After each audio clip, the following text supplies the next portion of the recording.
चक्र का बाप इससे पहले ना किसी ने सुनी, ना किसी ने देखी इतनी सटीक भविष्यवाणी। चाल चक्र। नमस्कार, बहुत स्वागत है आपका। आप देख रहे हैं चाल चक्र और मैं हूं आपके साथ शैलेंद्र पांडे। बात आज अचला एकादशी की करेंगे। आपके मन में अक्सर सवाल आता होगा कि हर एकादशी को पंडित जी आ जाते हैं बताने के लिए कि ये एकादशी रख लो, वो एकादशी रख लो, फायदा क्या है? अगर इसको बहुत गंभीरता से देखें और समझें तो हर एकादशी के अपने अपने वरदान होते हैं। हर एकादशी के साथ कोई खास वरदान जुड़ा होता है, किसी खास समस्या का समाधान जुड़ा होता है। ऐसी दशा में अगर साल भर केवल एकादशी का ही व्रत रख लिया जाए तो बहुत सारी मुश्किलों के लिए आपको ज्यादा उपाय करने की जरूरत पड़ेगी ही नहीं। इसीलिए हम आपको हर एकादशी की महिमा बताते हैं ताकि आप व्रत न भी रखें तो कम से कम उस दिन भगवान की पूजा उपासना करके अपनी खास तरह की मुश्किल को दूर कर पाएं और खास तरह के वरदान पा सकें। इसी क्रम में आज बात करेंगे अचला या अपरा एकादशी की। चाल चक्र में क्या खास है, चलिए बताते हैं। आपको बताएंगे कि अचला एकादशी में आपको आपके अपराधों की क्षमा कैसे मिलेगी, कैसे इस एकादशी के व्रत से चारों तरफ आपका नाम यश फैलेगा, और अचला एकादशी के व्रत के नियम क्या हैं, किस देवता की पूजा होती है इसमें, उसकी भी बात करेंगे।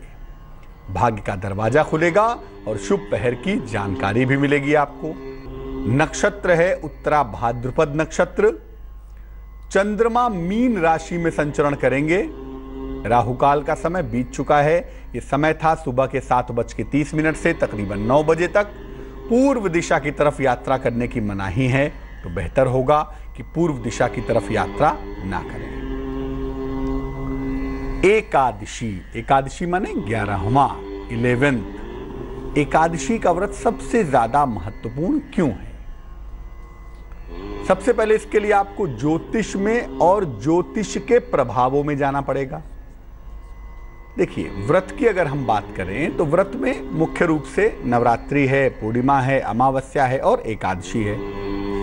उसमें भी सबसे बड़ा व्रत जो है वो एकादशी का है। क्यों है? अगर हम ये समझें कि हमारा शरीर लगभग 70% जल से बना हुआ है और जल को जो सत्ता कंट्रोल करती है ज्योतिष के नियमों के हिसाब से, या हम गुरुत्वाकर्षण शक्ति को अगर समझें, ग्रेविटेशनल फोर्स को अगर समझें, तो उसको नियंत्रित करता है चंद्रमा यानी कि मून। तो अगर आप देखें तो एकादशी से लेके अमावस्या तक, अगर कृष्ण पक्ष की एकादशी है तो एकादशी से अमावस्या तक, और अगर शुक्ल पक्ष की एकादशी है तो एकादशी से लेके पूर्णिमा तक जो मन है ना, वो विशेष तरह से निगेटिव हो जाता है। शरीर खराब हो जाता है, सेहत बिगड़ जाती है, मानसिक दिक्कतें हो जाती हैं। और खास तौर से जिनकी कुंडली में चंद्रमा खराब है उनके मन की हालत बेहद बुरी हो जाती है, बुरा हाल हो जाता है, क्योंकि शरीर का जो जल है वो ऊपर की तरफ मूव करता है। समुद्र में अगर आप देखें तो पूर्णिमा के आसपास ज्वार भाटा भी आता है। खैर, तो एकादशी से पूर्णिमा और एकादशी से अमावस्या तक शरीर का जो जल तत्व है वो असंतुलित हो जाता है। इसीलिए मानसिक और शारीरिक स्थिति खराब भी हो जाती है, कभी कभी ठीक भी हो जाती है, बट ज्यादातर खराब होती है। और जिनका चंद्रमा खराब हो उनका तो और भी ज्यादा खराब होता है। ऐसी दशा में एकादशी के व्रत से चंद्रमा के हर खराब प्रभाव को रोका जा सकता है। अभी हमारे मित्र पूछ रहे थे कि चंद्रमा अगर खराब हो तो क्या करना चाहिए।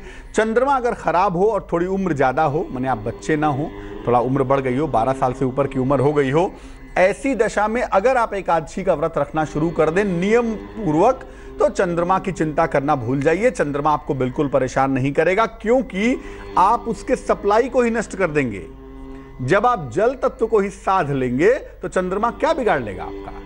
इसीलिए एकादशी का व्रत रखने से चंद्रमा के हर खराब प्रभाव को रोक सकते हैं, यहां तक कि ग्रहों के असर को भी काफी हद तक कम कर सकते हैं। एकादशी व्रत का जो सीधा प्रभाव है वो आपके मन और शरीर दोनों पर पड़ता है, और एकमात्र ऐसा व्रत है दुनिया में जो आपके मन और शरीर दोनों को प्रभावित करता है।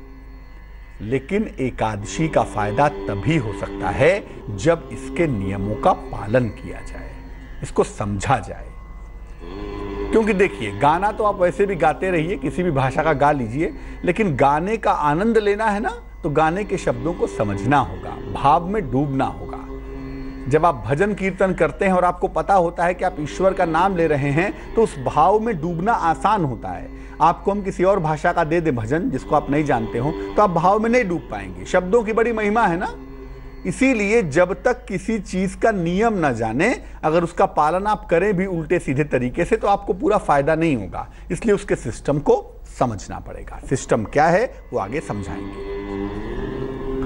अब आज अचला एकादशी है, जिसको लोग अपरा एकादशी भी कहते हैं। इस अचला एकादशी का या अपरा एकादशी का महत्व क्या है भाई, क्या इंपॉर्टेंस है? देखिए, एकादशी वैसे तो मन और शरीर दोनों को एकाग्र कर देती है। बड़ा पवित्र व्रत है। दुनिया के हर व्रत का बाप है अगर कोई व्रत, तो वो एकादशी है। एकादशी मन और शरीर दोनों को एकाग्र कर देती है, लेकिन अलग अलग एकादशियां विशेष प्रभाव भी तो उत्पन्न करती हैं ना। मैंने आपको पहले ही बताया था कि अलग अलग एकादशी पर अलग अलग वरदान मिलते हैं, अलग अलग मुश्किलें दूर हो जाती हैं। इसीलिए अगर साल में केवल एकादशी ही रखी जाए तो अलग से किसी व्रत, उपवास, पूजा विधान की आवश्यकता नहीं पड़ेगी। जिस महीने में हम चल रहे हैं, ज्येष्ठ मास चल रहा है इस समय, ज्येष्ठ कृष्ण पक्ष की एकादशी को अचला या अपरा एकादशी कहा जाता है। आज जो एकादशी है इसे अचला भी कहते हैं और अपरा भी कहते हैं। इसका पालन करने से व्यक्ति को गलतियों की क्षमा मिलती है, और यही बड़ी बात है। क्योंकि मिस्टेक इज ह्यूमन बीइंग, आदमी का स्वभाव है गलतियां करना। जाने अनजाने हमसे गलतियां होती ही हैं, और हर गलती के साथ हम एक संस्कार बनाते हैं, एक मुश्किल बनाते हैं, और बाद में उसी मुश्किल में फंस भी जाते हैं। इसीलिए इसका पालन करने से व्यक्ति को गलतियों की क्षमा मिलती है। खास तौर से जो लोग झूठ बोलते हैं, झूठा काम करते हैं, झूठी गवाही देते हैं, झूठे डॉक्टर बन जाते हैं, झूठे ज्योतिषी बन जाते हैं, पाखंड करते हैं, अपने विद्या के बल पे लोगों को उल्लू बनाते हैं, लोगों को परेशान करते हैं, ढोंग करते हैं धर्म का, धार्मिक होने का, झूठ बोलते हैं, इसका महापाप होता है। पाप का पाखंड का भी महापाप होता है। इससे भी क्षमा मिलती है। इसका मतलब ये नहीं कि क्षमा मिल गई, हर साल में अपरा एकादशी आई आपको क्षमा मिल गई और बाकी साल आप फिर पाखंड कर रहे हैं। लाइसेंस नहीं है ये। गलती हो गई, क्षमा याचना करिए, उस रास्ते पे मत चलिए। इस व्रत का एक और भी प्रभाव है। जिन लोगों को ये शिकायत है कि मुझे नाम यश नहीं मिलता, मैं बड़ी प्रार्थना करता हूँ, बड़ी मेहनत करता हूँ, मुझे नेम एंड फेम प्राप्त नहीं होता, ऐसे लोगों के लिए ये एकादशी बेहद महत्वपूर्ण है। उनका नाम यश बढ़ना शुरू हो जाता है, और इस एकादशी के प्रभाव से व्यक्ति के पितरों की आत्मा को शांति मिलती है। आपके जो पूर्वज हैं, आपके जो पितृ हैं, उनकी आत्मा को भी शांति मिलती है अगर ये व्रत रखा जाए, अगर ये उपवास रखा जाए, इस दिन भगवान की पूजा की जाए। इस व्रत की एक और खास बात है, चूंकि गर्मी का महीना, और गर्मी में आपसे कह दिया जाए कि केवल जल और फल खा के उपवास रखो, या केवल जल पे रखो, या कुछ लोग निर्जला उपवास रखते हैं। बहुत कष्ट होता है गर्मी में ना, बहुत तकलीफ होती है व्रत रखने में। तो इतनी तकलीफ के साथ जब व्रत रखेंगे तो ये आपके संस्कारों को शुद्ध कर देगा। ये संस्कारों को शुद्ध कर देता है भाई। अब ये सवाल आता है कि जिन लोगों को अचला एकादशी या अपरा एकादशी का व्रत रखना है, उसके नियम क्या है?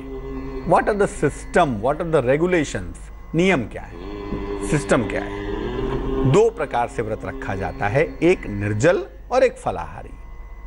देखिए, निर्जल व्रत वही रखेगा जो पूरी तरह से स्वस्थ हो, जो 100% फिट हो, केवल उसी को निर्जल व्रत रखना है।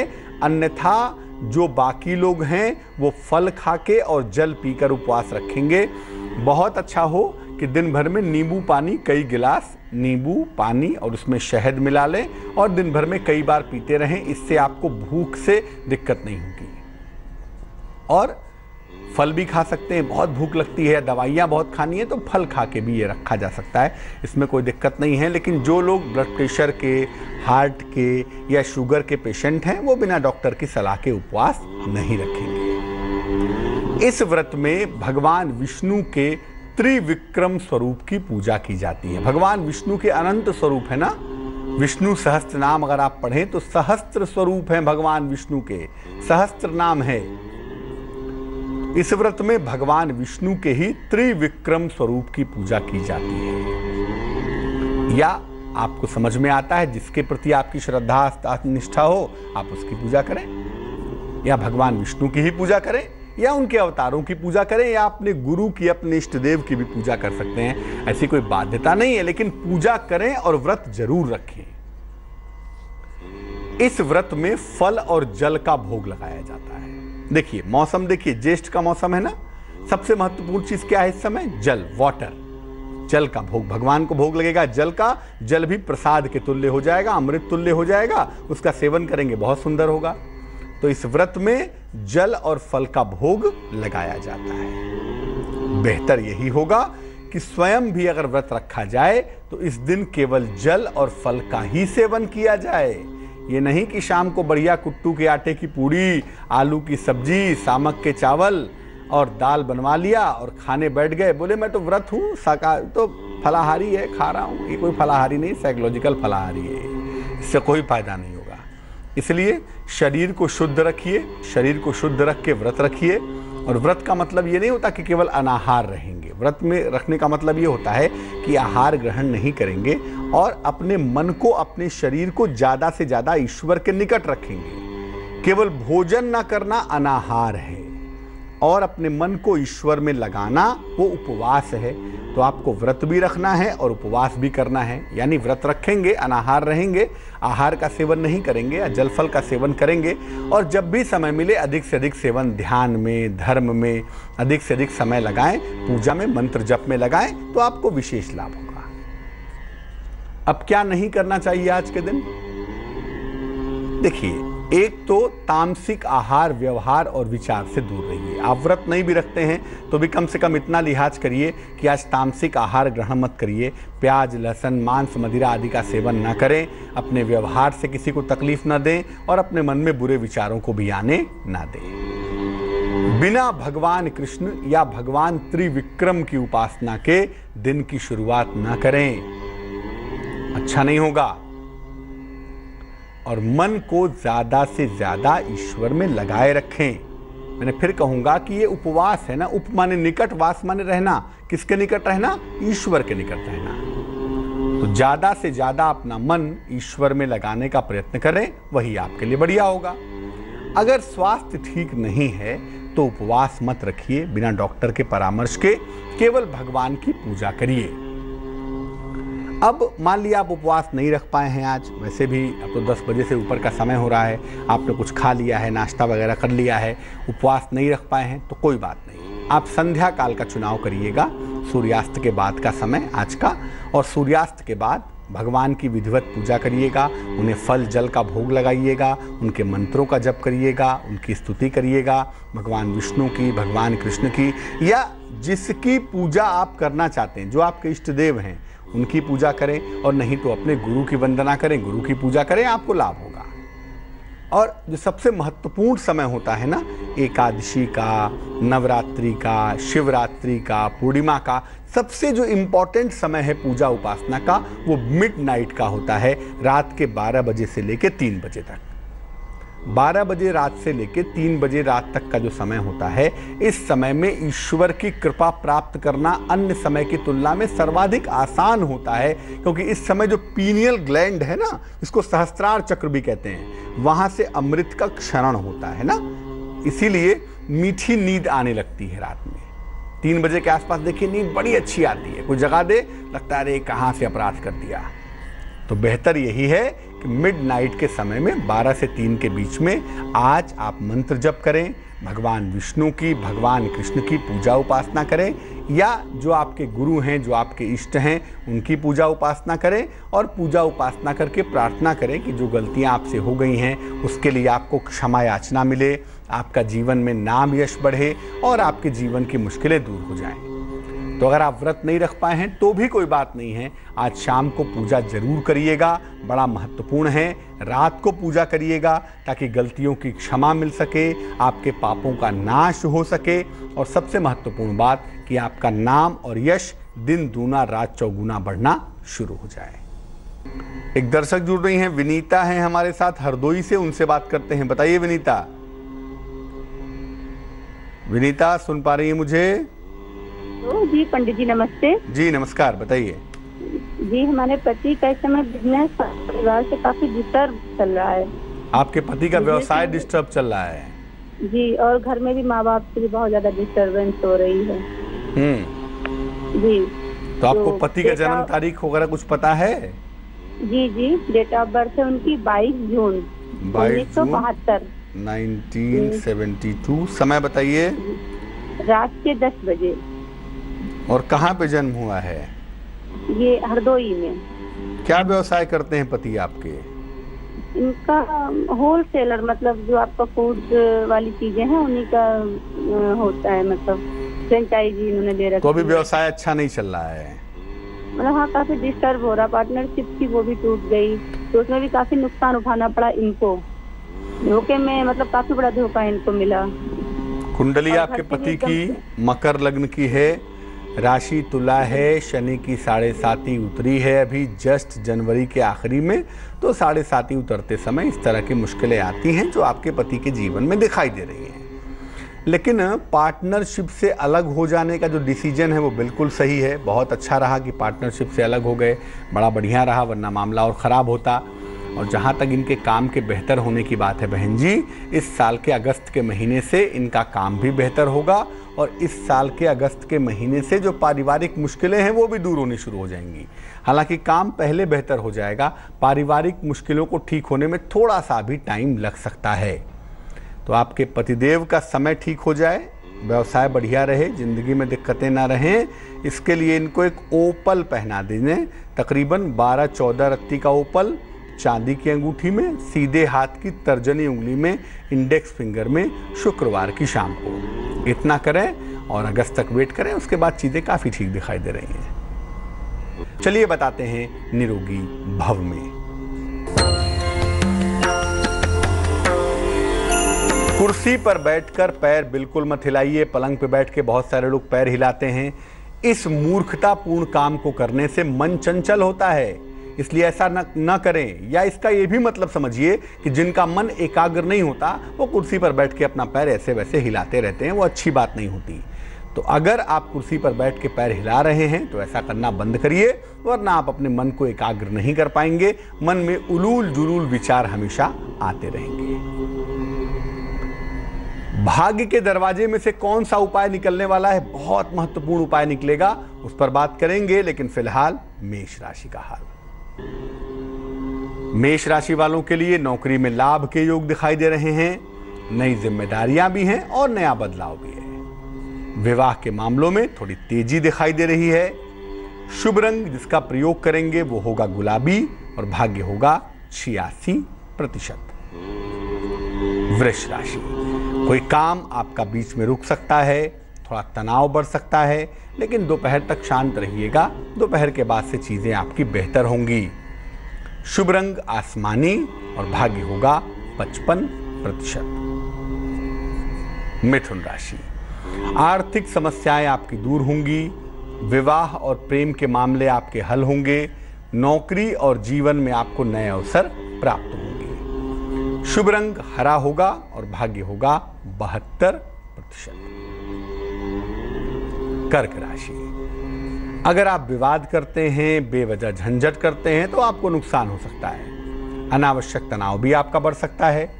किसी मित्र का सहयोग मिलता हुआ भी दिखाई दे रहा है इस समय, तो मुश्किल से निकल जाएंगे आप। शुभ रंग सुनहरा और भाग्य होगा 65%। सिंह राशि, परिवार में वाद विवाद से बचाव करें। पेट की समस्याओं का ध्यान रखें। विदेश यात्रा के मामले में अगर आप कोशिश कर रहे हैं तो आपको फायदा हो सकता है। शुभ रंग सफेद और भाग्य होगा 66%। कन्या राशि, कोई महत्वपूर्ण काम आपका बीच में रुक सकता है। सेहत का बहुत ध्यान रखें और जरा लोगों से उम्मीदें कम रखें, क्योंकि उम्मीदें टूटेंगी तो कष्ट बहुत होगा। शुभ रंग हरा होगा और भाग्य होगा 51%। तुला राशि, धन का बड़ा लाभ हो सकता है। विदेश यात्रा के योग बन रहे हैं। किसी पुरानी समस्या का हल निकलता हुआ भी दिख रहा है। शुभ रंग बैगनी होगा और भाग्य होगा 81%। वृश्चिक राशि, अगर कोई इंपॉर्टेंट काम है, महत्वपूर्ण काम है, तो फिलहाल उसे टाल दें। प्रेम के मामले में सावधानी बनाए रखें और सावधानी से ही वाहन चलाएं। शुभ रंग क्रीम होगा और भाग्य होगा 59%। धनु राशि, रिश्तों में थोड़ी दिक्कत दिखाई दे रही है और आज गाड़ी में भी दिक्कत है। वाहन परेशान कर सकता है आपको, लेकिन देर शाम तक आकस्मिक धन का लाभ होने की संभावना बनी हुई है। शुभ रंग नीला और भाग्य है 63%। मकर राशि, प्रॉब्लम कुछ भी नहीं है। कल्पना में समस्या पैदा ना करें। परिवर्तन के लिए तैयार रहें और जीवन साथी का सहयोग तो आपको मिल ही रहा है। वक्त आपका ठीक है, काहे समस्या पैदा कर रहे हैं। शुभ रंग काला और भाग्य 64%। कुंभ राशि वालों को अचानक कोई बड़ा अवसर मिल सकता है। इस समय खूब मान सम्मान मिल सकता है, लेकिन दूसरों के चक्कर में, दूसरों के मामले को सुलझाने में समय बर्बाद ना करें। शुभ रंग फिरोजी और भाग्य होगा 76%। मीन राशि, नौकरी व्यवसाय में मुश्किलें आ सकती हैं, बाधा आ सकती है। अनावश्यक वाद विवाद से बचाव करें। चोट चपेट से भी बचें तो आपके लिए बेहतर होगा। शुभ रंग सफेद होगा और भाग्य होगा 59%। एक दर्शक जुड़ रही हैं हमारे साथ, उल्लासनगर से पिंकी हैं, उनसे बात करते हैं। बताइए। नमस्कार पंडित जी। जी नमस्कार। मैं अपने पति के बारे में पूछना चाहती हूँ। डेट ऑफ बर्थ क्या है उनकी? 23 नवंबर 1964। समय बताइए। सुबह को 10:35 को, सोमवार। और कहाँ पे जन्म हुआ है? उल्लासनगर में। क्या सवाल है, पूछिए। इनको गुस्सा बहुत आता है और इनकी बार बार जॉब भी छूट जाती है, और हम खुद का मकान कब बना सकते हैं, और माना अभी हालत भी बहुत अच्छी नहीं है, तो कभी हमारा अच्छे दिन आएंगे, वो पूछना था। आपके पतिदेव की कुंडली धनु लग्न की है, राशि मिथुन है। कुंडली का सबसे महत्वपूर्ण ग्रह मंगल कुंडली के 9वें खाने में बैठा है। एक बात तो निश्चित है कि जीवन आने वाला ठीक होगा और आने वाले जीवन में संपत्ति का लाभ भी होगा, मकान भी बन पाएगा, लेकिन अभी थोड़ा सा उसमें वक्त दिखाई दे रहा है। ज्योतिष के हिसाब से जो मकान बनने की संभावना है, कोई बना बनाया मकान या बना बनाया फ्लैट आप खरीद पाएंगी, और वो अगले साल के जून के बाद देखिए हो पाएगा। दूसरी बात यह है कि पति की कुंडली में चूंकि चंद्रमा राहु एक साथ हैं, तो बार बार मूड में चेंजेस होते हैं, बार बार मूड स्विंग्स होते हैं, और उसकी वजह से इनको दिक्कतों का सामना करना पड़ता है। नौकरी में स्टेबिलिटी नहीं आती है। तो अगर इस पार्ट को हम ठीक कर दें तो इनका करियर भी स्टेबल हो जाएगा, जीवन भी ठीक चलेगा। और वैसे मोटे तौर पे अगर आप देखिए तो इस समय आपके पतिदेव की महादशा है शुक्र की, और अंतरदशा भी शुक्र की है, और शुक्र कुंडली में 11th हाउस में बैठा है, काफ़ी मजबूत दिखाई दे रहा है। तो एक स्वास्थ्य अच्छा हो जाए, दूसरा पैसे बढ़िया आ जाए और ज़िंदगी ठीक चलने लगे। अपने पति को एक रत्न पहना दें, उसे कहते हैं इंडियन कोरल, देसी मूंगा। वजन में 8 से 10 रत्ती, 8-10 रत्ती का देसी मूंगा कॉपर की अंगूठी में, तांबे की, सीधे हाथ की अनामिका उंगली में, राइट हैंड के रिंग फिंगर में, मंगलवार को सवेरे एक देसी मूंगा इन्हें पहनाएं, उससे लाभ होगा। और साथ ही साथ इनसे कहें कि चंद्रमा खराब है तो भगवान शिव की जितनी पूजा करें, उन्हें जल चढ़ाएं, नमः शिवाय का जप करें, शिव चालीसा पढ़ें, उतना ही ज़्यादा इनके लिए शुभ रहेगा।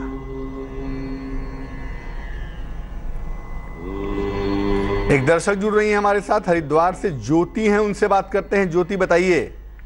हेलो पंडित जी, नमस्ते। जी नमस्कार। मुझे अपनी ननद के बारे में पूछना था, उनकी शादी के बारे में। डेट ऑफ बर्थ बोलिए। उनकी 2 जुलाई 1989। 2 जुलाई 1989। समय बताइए। समय रात को 1:05 पे। और कहाँ पे जन्म हुआ है? दिल्ली में हुआ है। तो ननद के बारे में क्या जानना चाहती हैं? शादी के बारे में पूछना है। उनकी जो शादी नहीं हो रही, उनकी बहुत उनकी उम्र भी हो गई, अब 23-24 साल तो हो गई है, मगर उनकी शादी नहीं हो पा रही है। आपकी ननद रानी 89 बॉर्न है, 89 नवंबर की, तो इस साल तो वो 28 साल की हो जाएंगी। 23-24 साल नहीं, इस साल नवंबर में 28 की हो जाएंगी। और जैसे ही नवंबर में 28 साल की होंगी वैसे ही विवाह के योग शुरू हो जाएंगे, क्योंकि 28 के बाद ही शादी दिख रही है। तो इस साल के आखिरी में शादी होने की संभावना काफ़ी मजबूत है। या तो इस साल के लास्ट में शादी हो या अगले साल के मार्च-अप्रैल वाले टाइम में इनकी शादी होगी, ऐसी संभावना कुंडली में बनी हुई है। मेष लग्न है, वृषभ राशि है, और जो विवाह का प्रमुख प्लेनेट है शुक्र जिसे कहते हैं, वो थोड़ा कमज़ोर हो गया है, तो विवाह में दिक्कत हो रही है। एक छोटा सा उपाय कर लें। एक मोती नाम का रत्न, वजन में कम से कम 12-14 रत्ती की मोती, चांदी की अंगूठी में, सीधे हाथ की सबसे छोटी उंगली में, सोमवार की रात को इनको पहना दें। बहुत अच्छा रहेगा, शादी फटाफट तय हो जाएगी, कहीं कोई प्रॉब्लम नहीं है। तो चलिए अब खोलते हैं भाग्य का दरवाजा और निकालते हैं उसमें से एक जादुई उपाय। आपका पूजा में, ध्यान में मन नहीं लगता, पूजा करने बैठते मन चंचल हो जाता है। बहुत जादुई सी ट्रिक जान लीजिए। पूजा करने के पहले, ध्यान करने के पहले भगवान को हाथ जोड़ के कहिए कि प्रभु मैं आपकी पूजा करने जा रहा हूँ, आपका ध्यान करने जा रहा हूँ, कृपया मेरी पूजा और मेरे ध्यान में मेरी सहायता करो ताकि मैं अच्छी तरह से पूजा और ध्यान कर सकूं। जब ये प्रार्थना करके पूजा या ध्यान करेंगे, पूजा भी बढ़िया होगी और प्रार्थना भी बहुत सही रहेगी। वक्त आपसे विदा लेने का हो गया है, लेकिन जाने के पहले जान लेते हैं शुभ पहर। आज का शुभ पहर है रात को 9 बजे से 10:30 तक। इस समय में भगवान को पीले फलों का भोग लगाएं। भगवान कृष्ण को लगाएं तो बड़ा सुंदर रहेगा, नहीं तो किसी भी भगवान को लगाएं और उसके बाद उसको प्रसाद के रूप में ग्रहण करें। आपका नाम और यश बढ़ना शुरू हो जाएगा। लेकिन करेंगे शुभ पहर में ही, और शुभ पहर का समय होगा रात को 9 बजे से तकरीबन 10:30 तक। तो आज के लिए चाल चक्र में बस इतना ही। मुझे दीजिए इजाजत। स्वस्थ रहिए, प्रसन्न रहिए और आगे देखिए रिश्तों की कहानी संजय सिन्हा के साथ। नमस्कार।